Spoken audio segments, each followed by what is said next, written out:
and sat down for breakfast and said, "What you got cooking?"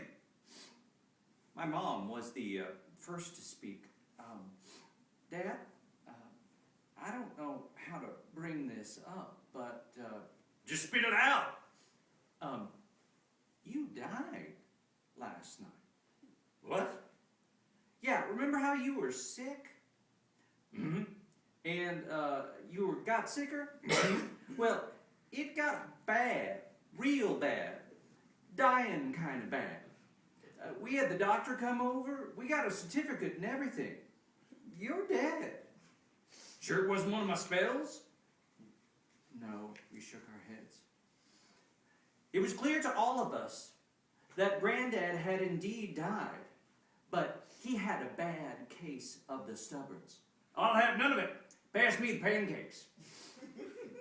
We were the scandal of the county. I mean, we weren't good, decent people dying when we should and all. I mean, the family had been called. We'd put down a down payment on a coffin. Grandpa had to play his part. My mom was fit to be tied. She called the pastor, asked him over and see if he would have a word with Granddad. By now, he was smelling and walking a bit stiff, but he agreed to talk to the pastor. So he went out on the porch, sat down in his chair, and said, "So you got something to say to me, Pastor?" "Yes, Wilford. Well, you know in the good book, it says that every man has his time." "Yep." "Well, yours has come and gone. Last night, as a matter of fact. And your family is embarrassed to death. I mean, the church is ready. Everyone is there. The funeral is set for Tuesday. I stayed up all night preparing this lovely eulogy, and I am prepared to choke up at all the right places if you will just play your part." "Well, I don't know what you're talking about, Pastor, because I feel fine." "Well, you do not look fine. You look dead, as a matter of fact." "Well, I am pushing 90. "Well, it is pushing back." But my grandfather would have none of it.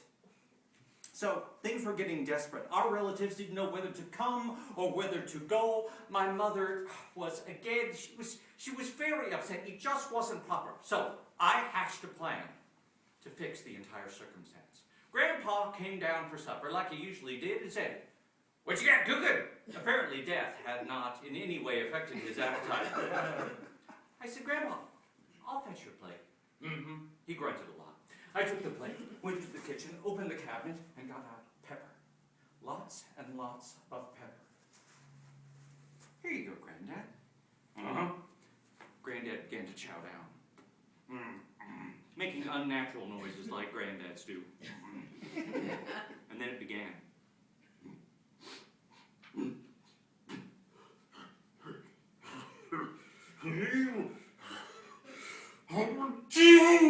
The loudest sneeze you have ever heard, and with it my granddad's nose flew off of his face, across the room, and hit the wall with a thud.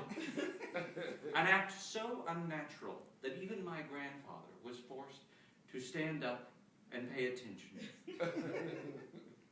He took off his napkin, said, "Excuse me," walked upstairs, lay down on the bed, and gave up the ghost. Like he should have. And then we had a lovely service, and everyone was happy, like you'd expect. But as I've grown older, I realize that I am related to my grandfather, in that I am getting a bad case of the stubborns. Thank you.